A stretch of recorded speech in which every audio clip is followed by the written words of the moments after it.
Вы надеетесь на международное сообщество, Чохром Вне Саевич? всякого сомнения. Вне всякого сомнения. Какая сложилась ситуация? Со времен Адама и Евы не было случая, чтобы весь земной шар, все человечество земного шара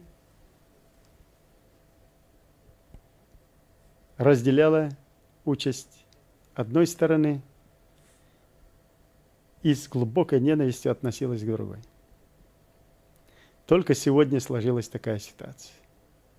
Народы земного шара, все как один, независимо от вероисповедания, одинаково молят, совершают молебен и просят Всевышнего смилостивиться над чеченским народом. И только в России бездуховной никто не совершает никакой молебен и ждут уничтожения чеченцев. Так что это не война между исламом и христианством. Это война верующих с неверующей сатаной русизмом. Так же, как весь мир боролся с фашизмом. Такая же борьба идет сейчас и с русизмом. И будет усиливаться эта борьба. И напрасно русские думают, что сейчас армией своей, уголовниками, ядерным оружием запугают мир. Человечество не запугает уже. Уже все пуганые, все прошли этот ад русизма. И русских поставят в строй земной цивилизации. Или его не будет как государства, или она должна будет стать в строй мирового сообщества. А для этого человечеству надо приложить усилия, чтобы никаких блоков противостояний в мире военных не было.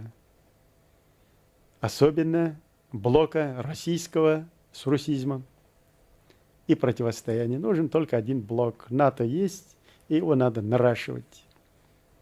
И пусть ходят в один блок военный для защиты интересов всех народов земного шара. И чем слабее, тем больше должна быть защита. Тогда будет покой и мир на земле. И нечего Руси в таком виде делать в Совете Безопасности постоянным членом. Пора его выбрасывать оттуда. И вообще в ООН нечего делать. Нечего делать. Конечно, надеемся на мир. Ведь мы надеемся почему? Не потому, что сжалостиваться и смилостивиться над чеченцами и прочее, а то потому, что человечество должно себя защитить от русизма. Вот защищая сегодня, становясь на позициях на место чеченцев, они защищают себя от будущего уничтожения русизма. Себя защищают.